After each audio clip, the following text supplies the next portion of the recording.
eu cair. Tô sempre caindo, né? Fazer live é sempre uma luta, gente. Sempre uma luta. Cai, trava. É sempre assim. Vamos orar, né?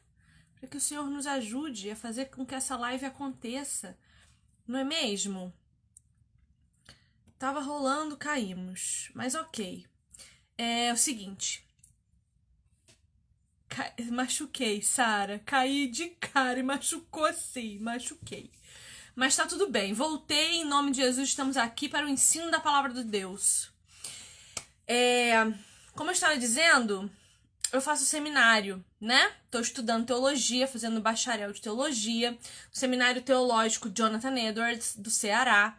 Um seminário que tá me surpreendendo com a qualidade dos professores, com a qualidade das aulas. Extraordinário.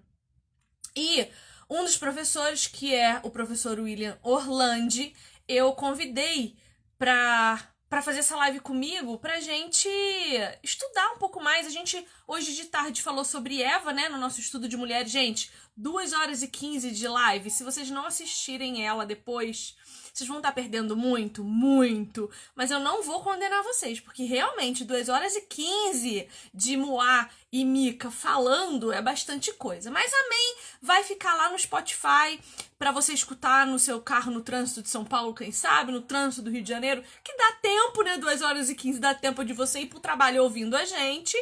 E vou colocar no YouTube também, com aquela qualidade que vocês sabem que os meus vídeos do YouTube têm. Eu só pego do Instagram e coloco lá. Não sou uma pessoa tecnológica, eu não sou design de vídeo e marketing, eu não sou profissional dos Paranauê. Quem sabe um dia Deus abençoe que alguém venha fazer isso pra mim. Enquanto isso, faço eu mesma do jeito que posso, consigo, do jeito que o Senhor me deu o dom de fazer. Que não é muito bom, mas é o suficiente pra nós, tá?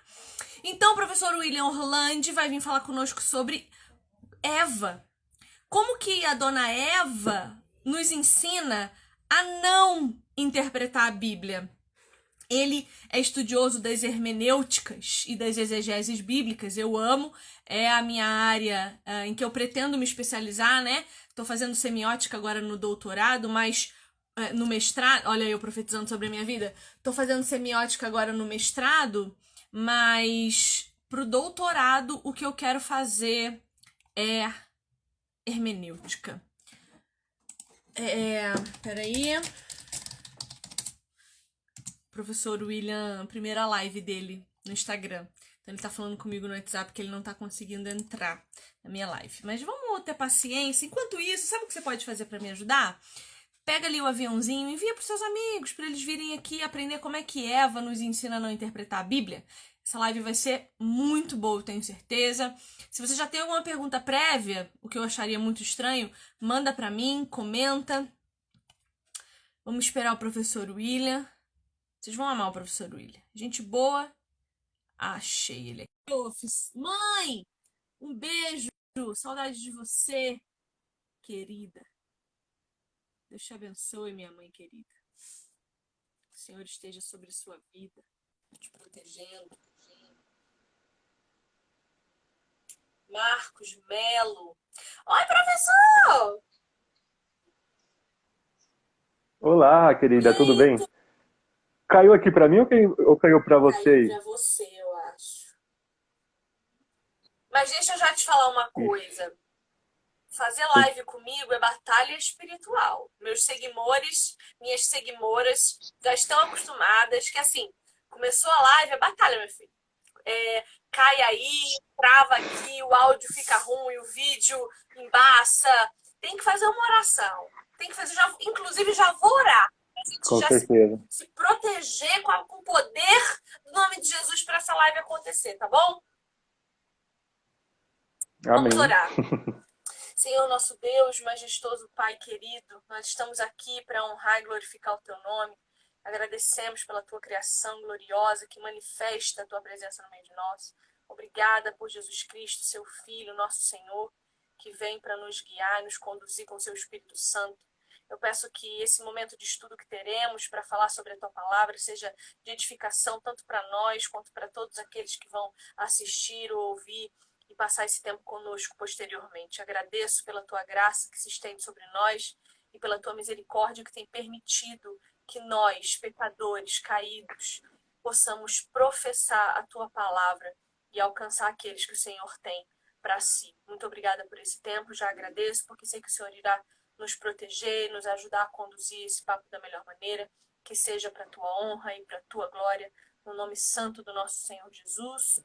Amém e amém. Professor, seja muito Amém. bem-vindo aqui. Eu preciso dizer que eu assisto as suas aulas sempre com muito carinho e eu amo as suas orações iniciais. Eu acho as suas orações são tão queridas e íntimas com o Senhor que me constrange.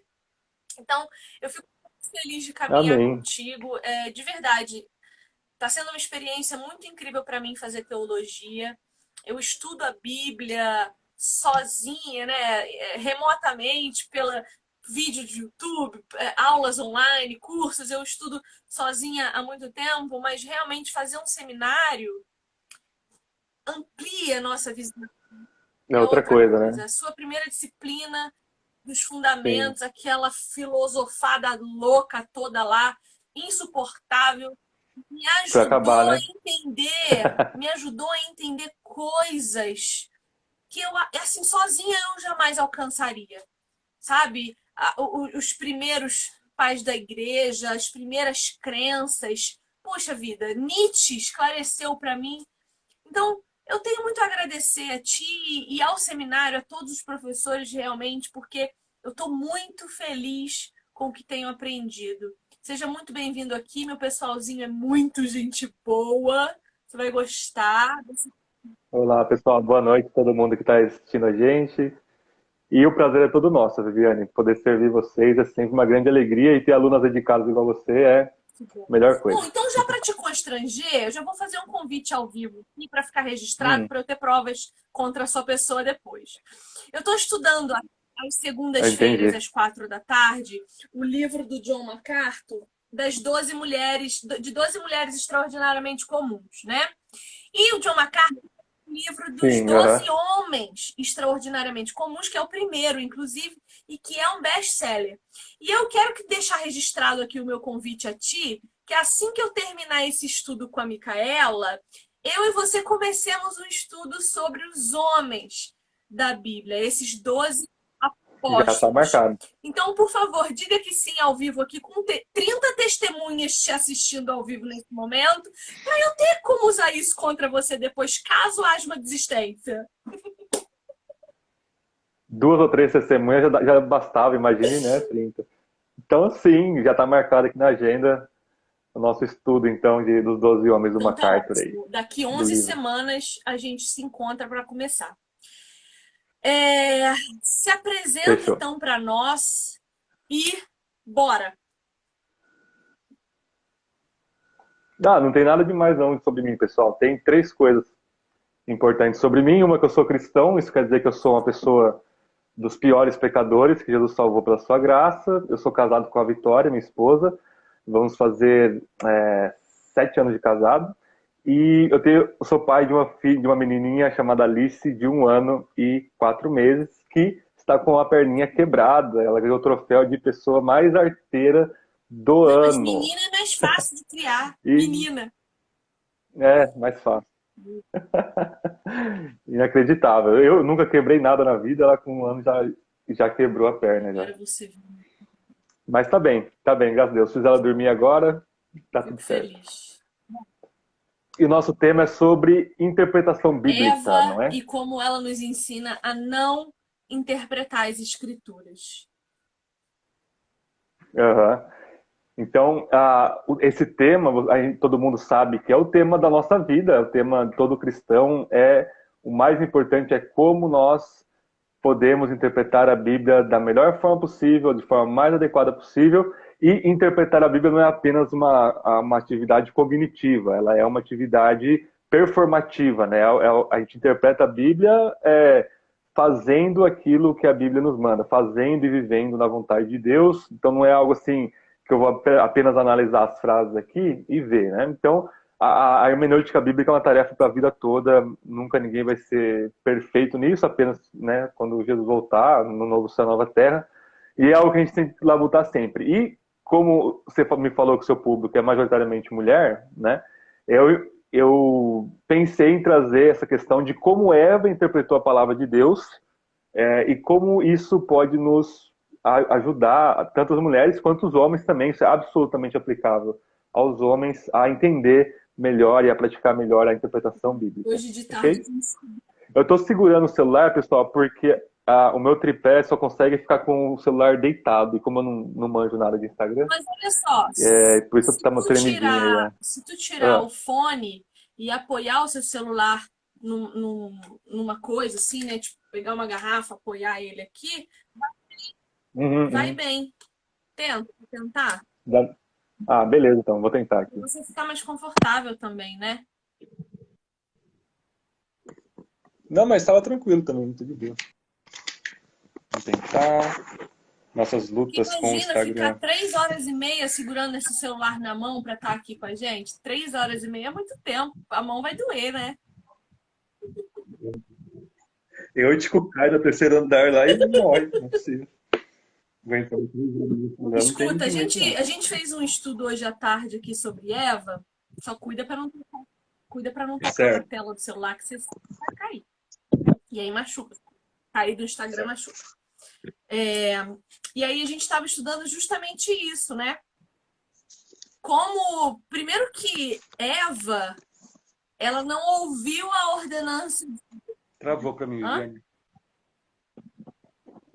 Travou aqui, perdão, pode repetir? Eva não ouviu a ordenança direto da boca de Deus. Ela ouviu de Adão. Uhum. E isso aí já gera um ruidinho. Quando a gente ouve alguma coisa de alguém, já é um problema. Daí, quando a serpente fala com ela, a serpente diz para ela que Deus põe em dúvida aquilo que Deus disse. O que já é um outro problema, porque gera um outro ruído. E quando Eva vai dizer para a serpente o que Deus disse, ela põe na boca de Deus palavras que Deus não falou. Que ela não podia nem tocar. Não era só não comer, era nem tocar naquele fruto.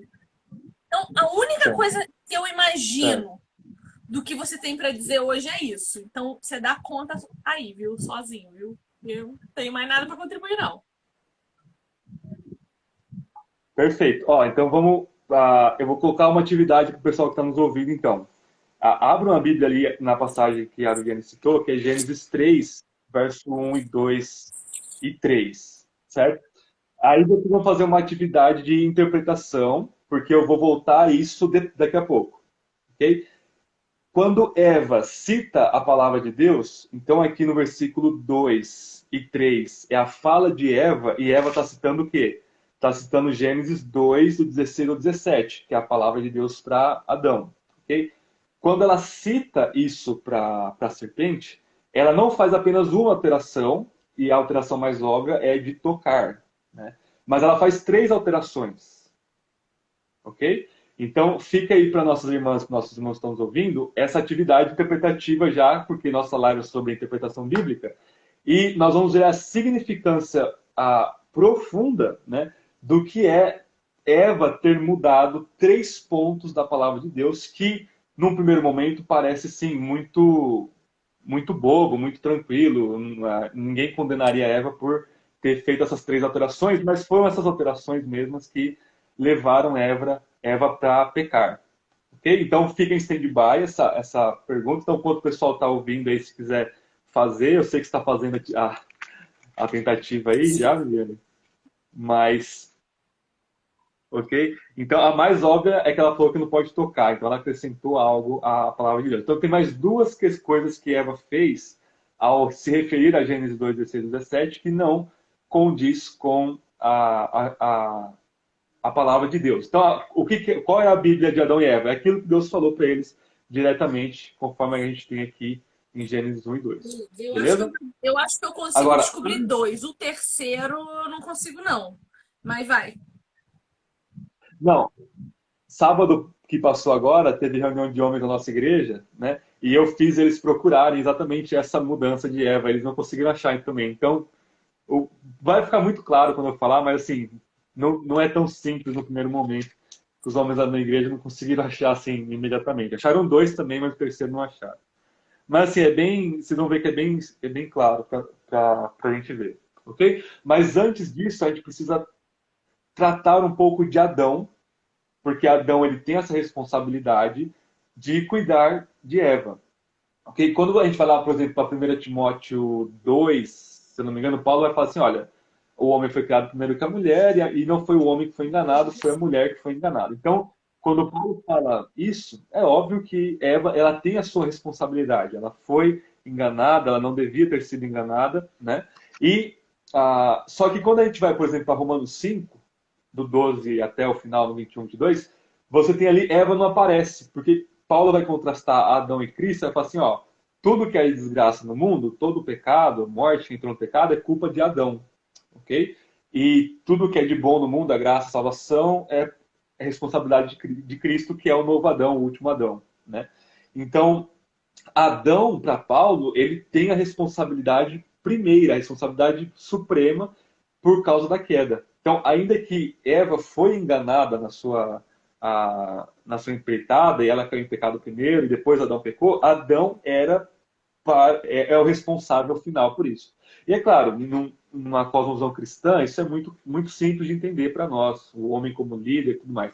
Mas existem algumas coisas ainda mais profundas, por assim dizer, no texto de Gênesis. Né? Eu pergunto para vocês, Viane, e para o pessoal aí, qual que é a coisa mais importante aqui em Gênesis 1 e 2 que se refere a Adão? Qual que é o atributo de Adão e também de Eva mais importante ou mais central que o texto de Gênesis nos coloca? Não O que seria você acha? governar e sujeitar toda a criação? E um pouquinho antes, por que ele governa e sujeita? Ele foi criado como? Como ele foi criado, Adão? Os animais foram criados, cada um segundo sua espécie e tal. A criação foi criada pela palavra de Deus, mas o homem e a mulher, o que eles são em Gênesis 1 e 2 aqui? Bem simples. Imagem de Deus, né? Vou virar meme, com certeza. Olha, eu tenho uma equipe de mulheres vendo as lives, Uhum. todas caretas que eu faço, vira meme, com certeza. Tá, eles são criados para serem imagem e semelhança de Deus. Amém. Ó, mas isso é vingança porque vocês fazem muitos memes meu também, viu? Então, eu tô me vingando. Então, pense em coisas simples, não vou trazer nada assim, de outro mundo, não. Eles foram criados à imagem de Deus, Gênesis 1, 26, Gênesis 1, 28, né? Se repete isso. Então, Adão e Eva, o que é mais importante aqui na criação é que eles foram criados à imagem e semelhança de Deus, e, portanto, eles são o epítome da criação, eles são a criação mais importante, ou seja, só a humanidade, Adão e Eva, foram criados assim. O universo não foi criado assim, os anjos, os animais, só Adão e Eva foram criados segundo a imagem de Deus. Ok? E aí, o que você entende por imagem de Deus? Vamos lá. Eu estou perguntando para aqui a live. Mas isso é prova? É questionário? É um interrogatório? Eu entendo imagem e semelhança de Deus, intelectualidade, né? Nós somos criados com. Isso aí tá no livrinho que o meu professor lá do seminário, da primeira disciplina, mandou a gente ler, Crer, não lembro o autor, mas está lá.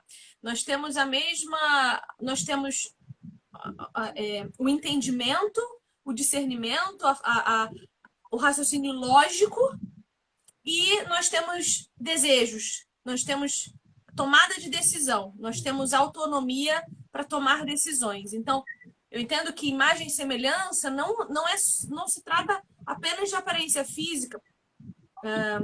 Jesus veio mostrar que é como nós, né, em aparência física e em humanidade, mas também na questão mental, né, de intelectualidade e na tomada de decisão, nos desejos, nos sentimentos, no amor, enfim. Isso aí que eu acho que é imagem e semelhança. Uhum. Então, não está errado, está certíssimo. Inclusive, os homens, sábado, eu fiz a mesma pergunta, eles trouxeram essa questão da razão, né? E citaram até Agostinho, né? Agostinho, ali, em algum momento da sua trajetória intelectual, ele vai afirmar que a razão é a que constitui a imagem de Deus. Mas existe um problema aí, porque qual que é o problema, né? Agostinho estava sendo influenciado pelo platonismo na sua época, e para Platão, pessoal, o que é pecado para Platão? Pecado, para Platão e para o pensamento grego, é ignorância. Então, quando Platão usa a palavra hamartia, que é grego, ele está falando ali de ignorância. E se ignorância é o problema da humanidade, qual que é a solução? O que é salvação, então? Educação, conhecimento, cultura. Okay? Mas na Bíblia não é isso, não é apenas isso, é algo muito mais radical do que apenas a razão. Então, pensa assim, você só tem Gênesis 1, 2 e 3 para interpretar Gênesis 1, 2 e 3. Você não tem mais nada, nem o resto da Bíblia. Como a gente interpretaria Gênesis 1, 2 e 3 sem o restante da revelação? Okay? Assim, contido no próprio texto. E aí é que começa. Moisés não tinha esse conceito abstrato que os gregos tinham de intelecto, de razão, ainda que seja verdade que os animais e a criação não têm a nossa razão, inteligência, sabedoria, né? O que é absolutamente verdade, mas não é só isso, ok? Porque quando o texto fala que o homem foi criado à imagem de Deus, é o todo do ser humano, do homem e da mulher, foram criados à imagem de Deus. Então é tudo. Nossa memória, nosso sentimento, desejo, nosso corpo. Então, o que é a imagem de Deus? Principalmente Oi? Pode falar. relacionamento, né? Capacidade relacional. Perfeito. Exatamente, porque Deus é um Deus que se relaciona, né? Com o Pai, Filho, Espírito e tudo mais. Perfeito? Então, o que é imagem e semelhança de Deus? De forma bem simples, é refletir quem Deus é. Então, Deus ele se revela para Adão e Eva, para a humanidade, e Adão e Eva, então, refletiriam quem eles eram de volta para Deus, em forma de louvor e gratidão, e para o mundo, mostrando quem Deus era. Então, tem um teólogo que fala que é como um espelho inclinado, né? Então, a luz da glória de Deus, da revelação de Deus, reflete neles, e ela vai para o mundo. O que a queda fez, ela virou esse espelho para baixo. Agora a gente reflete o mundo para o mundo, ainda que a gente continue sendo esse espelho. Ok? Mas existe algo ainda mais. Não é apenas refletir Deus. Deus é paciente. O ser humano tem que ser paciente, e etc, etc. O pessoal até comentou aí, né, dos atributos comunicáveis. Existe na teologia aquilo que nós chamamos de os 3 ofícios de Cristo. Quais são? Pergunta. Quais são os 3 ofícios de Cristo? Ai, eu fico... Meu Deus! Rei, Sim. sacerdote, Rei, sacerdote e profeta. Depois que você responde, fica tão mais fácil, eu lembro tudo. Pensa na coisa mais fácil, não tem pegadinha nas perguntas, não. É que eu tô acostumada contigo, me fazendo pergunta capciosa, e eu tô sempre esperando o pior de você. Isso lá no seminário, aqui é mais tranquilo. Só que quando a gente pensa em rei, sacerdote e profeta, a gente pensa nos outros personagens do Antigo Testamento. A gente pensa em Davi, a gente pensa em Arão, Melquisedeque, a gente pensa nos profetas, né? Só que esses 3 ofícios já estavam em Adão.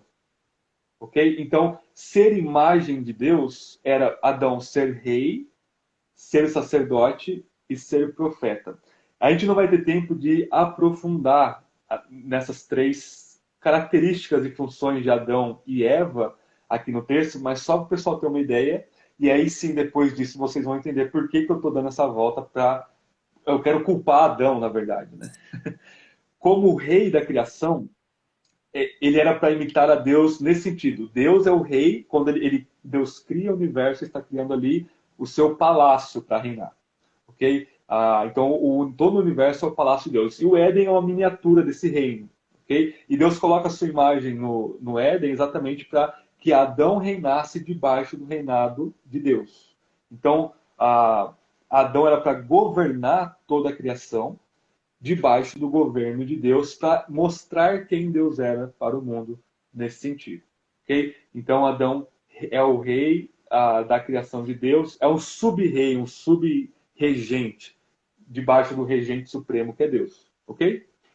Isso fica muito claro porque o principal verbo associado à imagem de Deus é o próprio texto de Gênesis 1, 26, diz assim: disse Deus, façamos a nossa imagem conforme a nossa semelhança, domine, é o que você falou, a primeira coisa que vem na cabeça, né? Domine ele sobre os peixes, depois é para ele frutificar e crescer e sujeitar a terra. Né? Então esse verbo de dominar e de sujeitar é próprio de reis. Ok? Ou seja, quando Deus fala que era para Adão dominar sobre tudo, e ele especifica ali os animais, né? Você tem que dominar sobre todos os animais. O que era para Adão fazer em relação à serpente, como o rei da criação? Era para Adão ter julgado, dominado a serpente. Ok? Então, como rei, estava ali a sua rainha, Eva, sendo tentada pela serpente, era para ele chegar e expulsar a serpente. Tudo bem? Tá. Duas interpretações que eu faço aí. Só uma perguntinha. Duas interpretações que eu faço aí. Primeira, Eva não devia ter estranhado uma quarta pessoa falando no jardim? Porque até onde a Bíblia mostra para nós, só três pessoas falavam, né? Adão, Eva e Deus. E aí aparece uma serpentinha Sim. ali. Ela não devia ter estranhado? Você acha que ela devia ter estranhado? Com Tá. certeza. Outra coisa. Quando o texto diz, no versículo 6 do capítulo 3, que ela come e dá, isso mostra para nós que Adão estava bem sentadinho do lado dela, não mostra? Ou é uma interpretação errada minha? Porque o português mostra. Sim, é possível. É possível, é possível. Que Adão estivesse bem perto dela. É porque o texto diz assim: tomou-lhe do fruto e comeu e deu. Não tem uma vírgula, um ponto e vírgula, não tem uma reticência. Peraí que eu vou chamar o marido. Hã? Tipo, ela não. Peraí que eu vou chamar meu marido para dar para ele Sim, se também, tivesse né? uma vírgula antes do E, a gente podia imaginar uma passação de tempo. Mas não existe, né? Ele estava ali e ele Aham. assistiu. E aí ela come, dá a ele e ele come. É sequencial. E eu acho muito bonito perceber que quando Eva come, nada acontece. As coisas acontecem quando ele come, né? Sim. Tá. Sim. Só para eu confirmar mesmo se o meu estudo foi bom. Não, perfeito, isso mesmo.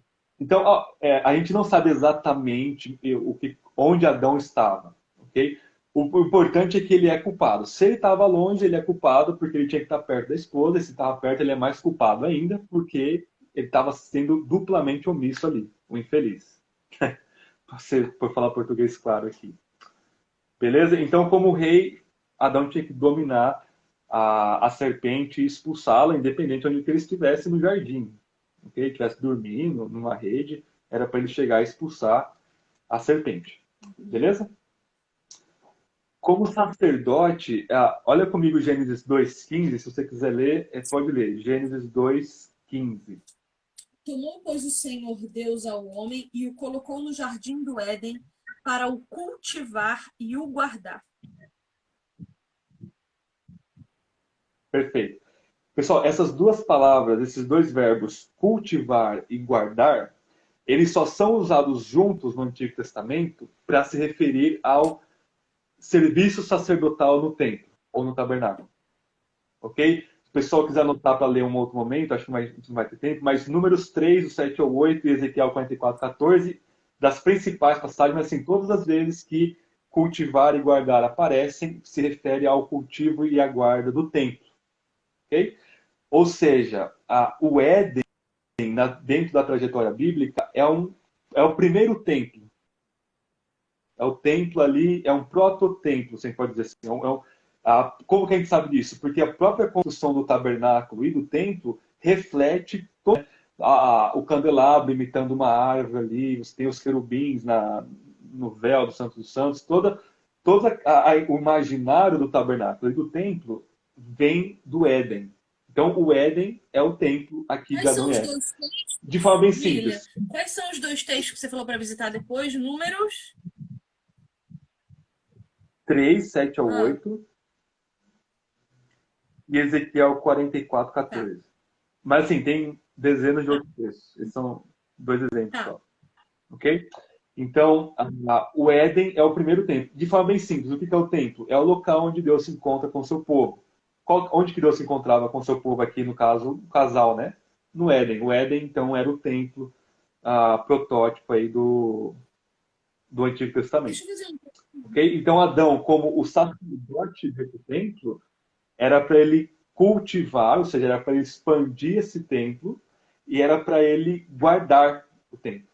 Okay? Assim como depois, quando esses dois verbos são usados, fala assim, os sacerdotes não devem deixar os animais impuros ou pessoas impuras adentrarem no templo. Ele estava ali guardando a santidade do tabernáculo e do templo. Também a imagem que os israelitas deveriam ter era de Adão no templo, no Éden. Então, o que era para Adão fazer como sacerdote? Guardar o templo. Não era para ele ter deixado a serpente entrar para começo de conversa. Era para ele ficar de guarda ali, como sacerdote, santificando aquele local ali. Ok? Então, ele falha como rei, ele falha como sacerdote e ele falha como profeta. O profeta é aquele que fala a palavra de Deus, né? Aqui em Gênesis 2,16, então o Senhor Deus ordenou ao homem, ele fala a sua palavra para Adão, e Adão, aí, como o profeta, aquele que comunica a palavra de Deus para sua mulher, ele comunica então o que Deus falou para ele, para Eva. Okay? E aí que está a nossa transposição para a hermenêutica da Eva, né? Para a interpretação bíblica da Eva. Porque quando ela muda o texto bíblico, tem duas interpretações possíveis que não são autoexcludentes. Eu gosto mais da segunda. Mas a primeira é que ela estaria sendo descaradamente, conscientemente uma falsa profeta, uma falsa mestra. Ela está conscientemente mudando a palavra de Deus. Uma outra interpretação possível é que talvez ela não soubesse exatamente a palavra de Deus por culpa de Adão. Porque se ela não sabe, não é culpa de Deus, é culpa de Adão, porque Adão era para ter falado precisamente, ensinado e repetido a palavra de Deus para ela. Então Adão falha como profeta. É por isso que toda a culpa principal, né, da queda é de Adão. que Ok? coisa linda isso aí. E aí E aí o Cristo. eu acabei de descobrir a Oi? terceira alteração na palavra que ela faz. Que coisa linda. Vou perguntar já, João. Aham. Eu vi no comentário acho que uma irmã acabou postando que achou a terceira também. Graças a Deus. As mulheres são sempre mais inteligentes que os homens, né? Os homens lá não acharam na minha igreja. Ok? Então, Cristo, ele reverte tudo isso. Como rei, sacerdote e profeta, ele vence o diabo, ele vence até a morte no cruz, morre por nós e nos comunica precisamente a palavra de Deus, ele é a revelação final de Deus. Só para fazer uma ponte aí para Jesus. Tudo bem? Mas assim, pessoal, existe muito mais coisa profunda aqui em Gênesis 1:3 sobre Adão como rei, sacerdote e profeta, que a gente não vai ver hoje, fica para o futuro, Mas um né? dia veremos, né? Então vamos lá, Mas Viviane. Quais logo são... um dia veremos, né? Um dia. Sim, sim, sim. Quais são as três alterações da Eva Então, aí? eu acredito que ela tinha dito que do fruto das árvores do jardim podemos comer. E ela esquece de dizer que livremente. Aham. Perfeito, perfeito. Livremente, né? E aí ela fala, Certo. não Aham. tocarei, não pode, que ela não pode tocar, isso é um problema, Isso. para que Aham. não morrais. Então, eu acho que esse para que Aham. não morrais também é um problema, Perfeito. porque Deus diz que se eles comessem, morrendo, eles morreriam. E não foi uma ameaça. Se você É. comer, você morre. Eu acho que ela muda aí. Uhum. Perfeito. Matou a charada aí. Essas são as três alterações de Eva. Então, Gênesis 3:2, ela fala, olha, respondeu a mulher à serpente, do fruto das árvores do jardim podemos comer. Ela omitiu o advérbio, né, livremente. Depois ela fala de tocar, né? E depois ela fala, se o fizer, no final do verso 3, morrereis. E Deus falou, certamente morrereis. Ou, como se citou direto do hebraico aí, né, morrendo, morrerás, né? Esse morrendo, morrerás é uma ênfase, é uma forma hebraica de enfatizar muito a questão, você vai morrer com certeza. É por isso que as traduções trazem certamente morrerás, né? Mas, enfim. Qual que é a implicação dessas três mudanças? Primeira implicação, Eva, ela diminuiu as bênçãos de Deus. Quando ela tira o advérbio livremente, ela querendo ou não, ela dá uma diminuída nas bênçãos que Deus dá. Deus deu tudo para eles comer à vontade, livremente, a hora que eles quiserem. Ela omite esse livremente, ela omite essa liberdade que Deus deu para eles. Ela simplesmente pode comer, simplesmente falou isso. É muito sutil, é uma nuance muito pequena, mas a implicação teológica disso é que ela diminuiu as bênçãos de Deus. Segundo lugar, ela acrescenta um mandamento, então não tocarás, ela acrescenta algo à palavra de Deus. E terceira implicação, ela diminui o quê? A sentença. Ela diminui o peso da sentença. Então, quando Deus fala, morrendo morrerás, certamente morrerás, ela simplesmente fala, a gente vai morrer.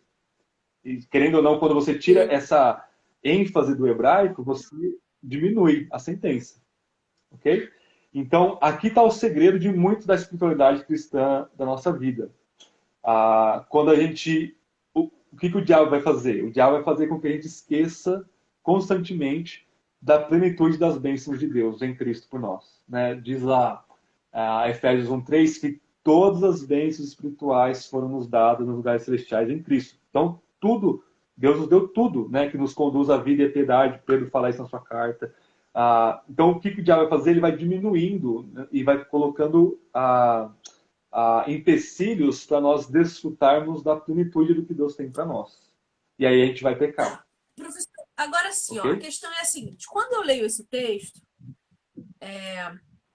eu tenho um entendimento, olhando para a amplitude da Escritura e o que ela diz para nós que é pecado, né? E eu creio que existe um estado de pecado antes da sua prática, existe um coração que já pecou antes de sua consumação do pecado, né? E creio que Jesus vai dizer isso.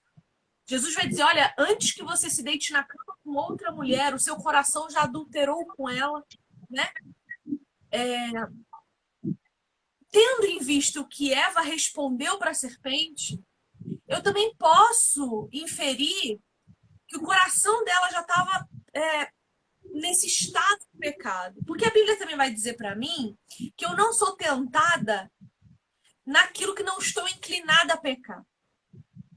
Então eu sou tentada naquilo que o meu coração já pende.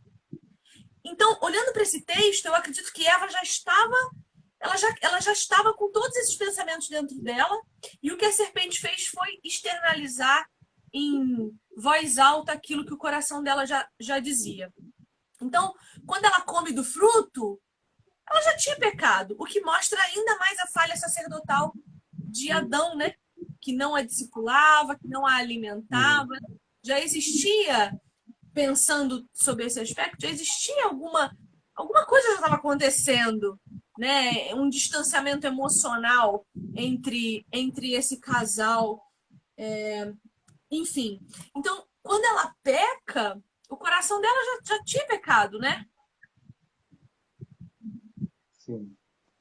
Uma coisa bem legal que ajuda a gente entender, por exemplo, na escatologia, a gente fala que do já e do ainda não. Né? Então, os fins dos tempos já começaram em Cristo, a escatologia, a nova criação já começou em Cristo, né? Mas ainda não foi consumada. A gente espera a segunda vinda de Cristo. Isso também é verdade aqui em Adão e Eva. Então, eles já haviam iniciado um estado de queda. O que consumou a queda foi ingeriu o fruto do conhecimento bem e do mal. Mas assim, se a nossa interpretação estiver correta, Adão já estava nesse estado de pré-queda quando ele deixa de passar a palavra de Deus certinho para Eva e de guardar o jardim. Então, aí já começa, antes mesmo do desejo de Eva aqui, já começa a iniciação da queda, já começa com a falha de Adão. Ok? Então, e aí a consumação foi quando o casal, de fato, consuma na prática, né, a questão. Mas sim, já estava tudo ali. Eles foram criados sem pecado, são criados, né, puros, perfeitos, justos, mas eles caíram nesse pecado. Ok?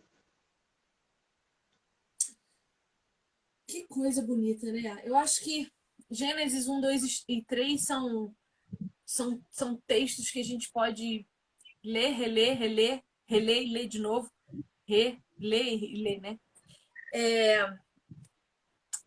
A palavra vai falar, e aí eu acho isso muito bonito, que Eva foi enganada e Adão Não foi. Que enganada foi ela. E que ele pecou Uhum. conscientemente. Né? É esse Aham. entendimento que, olhando panoramicamente as escrituras, a gente vê que Eva foi enganada. E isso mostra para nós hoje, na prática, né, que a gente não pode olhar para Eva e sentir raiva. Porque a gente teria feito a mesma coisa, né? Uhum. E os homens também, qualquer homem no lugar de Adão faria a mesma coisa também. Fazemos até hoje, né? Se ele é nosso representante, quer dizer que a gente faria a mesma coisa. Sim. Eu tinha uma pergunta para fazer, eu esqueci, menino. Fiquei lendo o comentário. Bom, tá. Se quiser, depois faz uns minutos aí de pergunta e resposta pessoal. Tem umas Se perguntas tiverem aí. pergunta, a gente manda no balãozinho aí de interrogação. Do lado do campinho de comentário, tem um balãozinho com uma interrogação. Manda ali, porque a cabeça ferve mesmo. Deixa eu perguntar uma coisa pra você. Manda. Quando. Pera, deixa eu organizar minhas ideias. Uma coisa muito interessante a respeito de Eva. Você está me ouvindo? Travou para mim.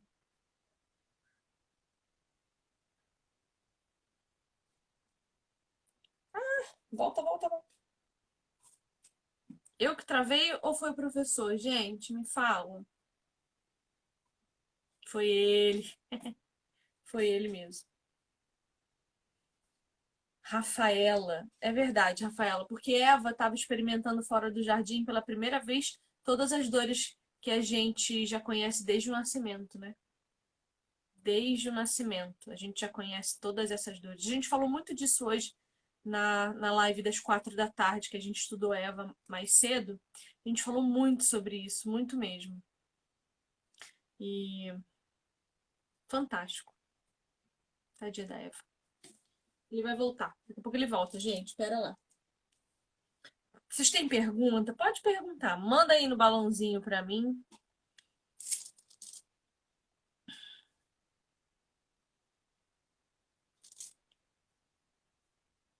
Manda aí no balãozinho enquanto ele não volta. Extraordinário. Eva é uma mulher incrível. Incrível.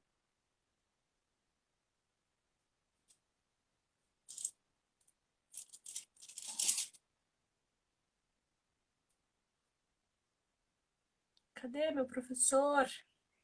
Gente, Marcos Melo tá aqui. Beijo, querido. Você tá me devendo uma live, hein? Você tá me devendo uma live, Marcos. Não esqueci, não. Doutor Jonatas, um beijo também, querido. Luiz, Lujoara, Adri, Jussiele, Ju Reiner, oi. Então, Luiz, a culpa não é só de Adão, não. É dela também, porque a palavra de Deus diz que ele não dá peso a nós que nós não possamos suportar. A tentação não é maior do que nós possamos suportar. Eva não teria resistido, porque era uma vontade decretiva de Deus que a queda acontecesse para que a cruz fosse trazida ao mundo. Mas ela tinha, no jardim, ela ainda tinha livre arbítrio para resistir à tentação. Ela tinha sim, viu?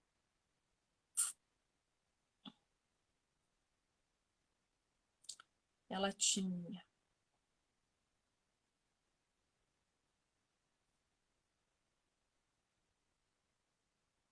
Ah, uma pergunta ótima aqui, ó.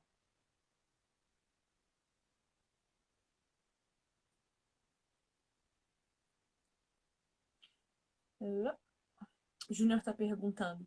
Foi dito que Eva poderia ter achado estranha uma terceira pessoa falando no jardim, mas eles ainda não tinham nenhum filho. Por que Deus diz à mulher que acrescentaria dores de parto? Porque, ai meu Deus, cadê o Will? Eu não queria responder essas coisas sozinha sem ele. Estrela é ele, não eu. Deixa eu ver se ele me responde no WhatsApp.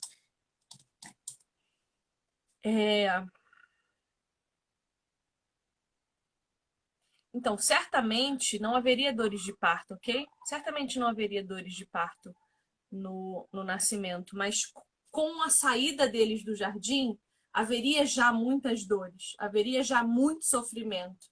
E para além desse sofrimento, o que Deus diz é que acrescentaria ainda mais no parto. É isso que está sendo dito, tá? Nesse texto aí. E com certeza, se tivessem tido filhos, seria sem dores no jardim.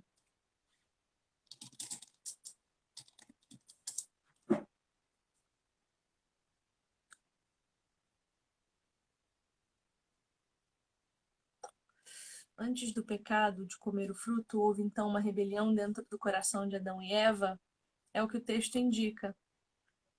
É o que o texto indica. Vamos ver, o professor voltou.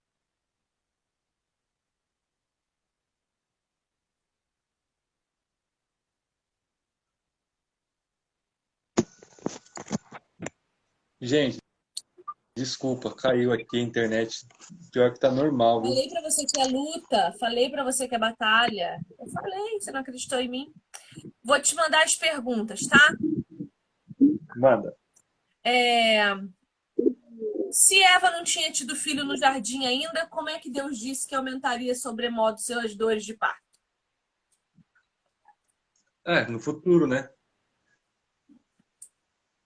Eu, Então, pode falar. eu creio que já haveria muitas dores fora do jardim. Dores que ela não conhecia, dores que ela não tinha ainda Uhum, experimentado. E que no parto Deus aumentaria essas dores ainda mais. uhum. Não, mas, tipo, não tem problema de interpretar como ela não ia ter dor se ela não pecasse no parto. O parto ia ser indolor nesse sentido, né? Mas, assim, ela ia sofrer essa dor, né? Então é algo futuro, entendeu? Então, como uma maldição aí da queda, ela vai sentir essas dores para dar à luz, né? O que Eva significa a mãe dos seres viventes, né? Mas ela vai sofrer dor de parto para trazer. Então, Deus fala isso no futuro, né? Ainda que ela não tivesse filho ainda, se ela não tivesse pecado, ela não teria essas dores. Mas ela pecou, então ela vai ter quando ela tiver filho. Isso é tranquilo. Tá. Outra pergunta. Como Eva teve inclinação a pecar se no Éden não existia pecado ainda? Isso é uma pergunta da teologia filosófica, né, da especulação. Não tem como a gente saber precisamente. A gente afirma o que a revelação fala, né? Ela sentiu essa vontade de ser igual a Deus, de trazer, de reorganizar a vida dela e Adão também ao redor deles mesmos, né? Que é julgar o bem e o mal a partir deles mesmos e não a partir de Deus. Então a única tentação possível para Adão e Eva era ser igual a Deus, porque eles eram a coroa da criação, não tinha nada que a serpente pudesse oferecer para eles que seria uma tentação, porque eles tinham tudo, né? Deus deu tudo para eles. E a única tentação possível, então, era eles usurpar o lugar de Deus ali, na questão de julgar entre o bem e o mal, né? Então, eu vou julgar entre o bem e o mal, não o que Deus falou que é bem e mal, segundo o que eu quero, o que eu acho que é certo, o que é errado. Essa era a única tentação possível da serpente, ela usou sua única carta e ganhou, pelo menos ali, né? Outra pergunta. Alguns creem que a serpente ficou dias conversando com Eva até gerar confiança. Existe alguma linha teológica para isso? É especulação de novo. O texto de Gênesis, em toda a Bíblia, ele não é especulativo, ele não vai saciar a nossa necessidade de detalhes. Ele é teológico, ou seja, ele tem um ponto a comunicar aqui. Né? Então, se os dias são 6 dias literais ou se são simbólicos, não tem muita importância. O importante é que Deus criou tudo do nada. O importante é que é muito objetiva a narrativa que Moisés constrói aqui para a gente. Né? O importante é que não interessa se foi questão de uma hora ou de um mês, a questão é que eles caíram, né? A questão é que eles foram enganados mesmo. Sim. Como ter uma melhor hermenêutica bíblica? Não quero interpretar a Bíblia e ensiná-la errado. Essa é a grande aplicação da nossa live da Eva, né? Faça um seminário bom, igual a Viviane, e esteja numa igreja bíblica saudável, uma igreja que você tenha pessoas que te ensinem a Bíblia, pastores que te ensinem a Bíblia, e busque também, leia a Bíblia todo dia e vai orando e vivendo em comunidade, que é assim que a gente vai interpretar a Bíblia de forma adequada. Exato. Ver se tem mais alguma interessante aqui.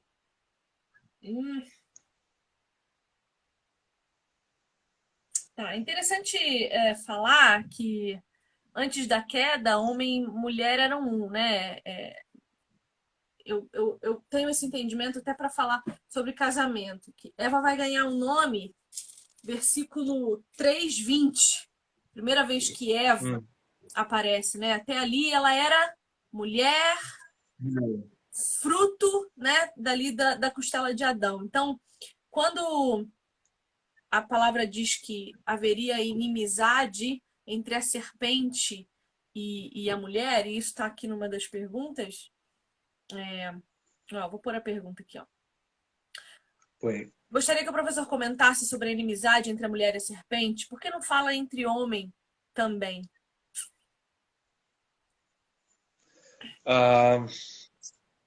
Gênesis 3:15, né? Porém, inimizade entre ti e a mulher, entre a tua descendência e a descendência dela. Então, o foco todo da mulher é porque dela vai vir a descendência. Não é simplesmente da mulher, né? Então, tem nada a ver a mulher ter medo da cobra em si, do animal. Não tem nada a ver isso. É a descendente da mulher e o descendente da serpente que vão guerrear aí, né? É a grande luta da Bíblia que culmina na cruz de Cristo, ok? Jesus e João Batista se referem aos fariseus como raça de víboras, eles se referem de volta a Gênesis 3:15, né? O que é o filho da serpente aqui? São todo mundo que não faz parte do povo de Deus. Essa é a inimizade. Professor, 1 hora de um bate-papo que pareceu 3 minutos. Extraordinário. Falar contigo é sempre muito bom. Eu me sinto honrada por ter a tua amizade agora muito mais para além da sala de aula, para além do seminário. Eu sou muito grata a Deus pela sua vida. Já lhe falei, o Senhor tem me ajudado muito na minha caminhada, na minha labuta teológica, no meu mestrado. Ainda tem muito o que fazer ainda vou te perturbar bastante. Então, fala para nós. Hã? É um prazer, Diane, uma alegria muito grande poder servir vocês. Fico feliz. Então, fala para nós do Seminário Teológico Jonathan Edwards, para a gente encerrar essa live, convidar o povo a estudar contigo. Porque olha só, deixa eu falar uma coisa para você. Que tem lá pelo menos umas 10 a 15 pessoas estudando com a gente que vieram daqui. Tá vendo? Missionário Viviane do seminário, hein? Eu acho que eu devia, não sei. Eu devia ganhar um presente, eu devia ganhar um curso, eu devia. Bom, eu não tô pedindo nada, não, mas eu só acho que eu devia ganhar alguma coisa, uma aula gratuita, um negócio, um troço, entendeu? Porque eu acho que eu tô merecendo, porque vocês são. Eu vou falar amanhã com o nosso diretor, com o Jairo, sobre isso. Não tenha dúvidas que vai ter sim. Eu queria desconto na pós, porque vai rolar, você sabe que vai rolar, uma pósinha, né? Vai. Uma não, umas 3 pelo menos. Né? Todas, eu vou dar aula no seminário, profetiza? Vou dar aula nesse seminário para a honra e glória do nome do nosso Senhor Jesus, estou estudando para isso. Seminário Teológico Jonathan Edwards, chama o povo para estudar, professor. Vamos lá, pessoal. É muito caro, né, Viviane? Muito caro, assim. Impagável. Só gente rica que faz. Impagável. Pessoal, então, se você não tem um seminário bom, bíblico, que você possa ir presencialmente, né? Se você não mora lá em Caruaru, onde fica a sede do seminário também, você quer estudar mais teologia, não precisa para ser pastor, para ser um cristão mais saudável, mais de acordo, não como Eva, né, e como Adão, mas como Cristo, né, vivendo a vontade de Deus. Eu recomendo demais, a gente é suspeito, né, Viviane? Mas a gente recomenda demais o seminário de Jonathan Edwards. É um curso online, mas a gente tenta o máximo possível tirar esse ruído, essa distância online. O pessoal tem acesso aos professores 24 horas por dia, né? A Viviane manda mensagem 11h30 da noite, tô lá respondendo. William! Meu Deus! 5 horas da manhã, manda mensagem. Brincadeira, brincadeira. Mas a gente tem live, a gente se encontra, tem nossos encontros pessoais, então fica aí recomendadíssimo o seminário de Jonathan Edwards. Gente, Tem alguns alunos aqui, né? custa R$ 98 por mês. Se você não pagar pela sua instrução R$ 98 por mês, você não vai pagar por mais nada de bom na sua vida. E olha, são 8 disciplinas por semestre, uma literatura extraordinária, professores sensacionais. A primeira disciplina, que é o Fundamentos, assim, é complexa. Assim, você vai levar talvez um pouquinho mais de tempo, você vai precisar assistir 2 vezes cada aula, mas assim, persiste, porque sério, filosofia é muito difícil. É um curso livre, tá? Não tem diploma pelo MEC, é livre, é pro teu conhecimento, pro teu amadurecimento. É impossível ter algum seminário bom, reconhecido pelo MEC, porque o MEC ele trava, ele quer regular demais. Então, assim, enquanto existir MEC, a educação do Brasil está perdida, né? Mas as pós-graduações nossas, elas são reconhecidas pelo MEC, para você ter uma especialização a mais, né? Mas o seminário que eu fiz, por exemplo, eles falavam, né? Nós não reconhecemos o MEC, porque, né? Ser reconhecido pelo MEC, né, a gente teria que abrir mão de muita coisa que a gente acredita, né? Mas, enfim. Mas eu vou falar pra você, É um seminário. eu comecei a estudar com vocês justamente porque não é reconhecido pelo MEC, porque eu precisava de uma instituição que fosse confessional. Eu queria uma instituição que fosse mesmo confessional, reformada, o mais ortodoxa possível, para eu aprender teologia saudável, né? Os melhores seminários do nosso país, o Martin Bucer, o Spurgeon, o próprio Mackenzie, o Andrew Jumper, eles não têm esse reconhecimento pelo MEC exatamente por causa disso, né? Pois é. A Rafaela falou que o MEC é péssimo mesmo. Nós vamos continuar lutando por isso e estudando e se preparando. Já já tem pós, já já tem todas as coisas e Deus seja louvado. William, muito obrigada. Muito obrigada. Você é realmente... Deus abençoe, pessoal. Boa noite. Você é realmente muito carismático, muito mesmo. E eu amo isso em você. E Sapatinho de fio, né? eu espero que você volte mais vezes, tá? Porque você é bem-vindo aqui. Com certeza. Você é muito divertido. Eu dou muita risada. Além de aprender muito, porque a tua didática alcança. Talvez não na filosofia, porque filosofia não alcança ninguém, né? Mas... mesmo. O primeiro foi para assustar, para ver se a pessoa quer fazer mesmo, né? Ter um teste de resistência ali. Depois você vai ver as outras matérias, é bem tranquilo. Sim, eu já tô, acho que na 4ª disciplina já. Tô gostando bem. Acho que eu voltei para tu agora. Qual é a 2ª disciplina que você dá? No primeiro semestre é Panorama do Novo Testamento. Não, não é não. No segundo semestre tem Ética, tem Evangelhos Sinóticos. Não, eu estou agora fazendo... é verdade, Introdução ao Novo Testamento. Estou fazendo. Boa. E é isso. Professor, muito obrigada, viu? Foi um prazer. Sério, eu não queria terminar essa live nunca mais, mas acabou o assunto e nós temos que terminar. Mas vamos marcar outra? Nós vamos fazer os 12 homens extraordinários comuns, né? Sim. Então tá marcado. Mas até lá, vamos marcar mais lives, porque eu gostei muito. Vamos sim. Obrigada. Beleza, eu que agradeço. Povo, Deus abençoe, pessoal. O povo que assistiu, que ouviu, que esteve conosco, muito obrigada. Que Deus abençoe a vida de vocês.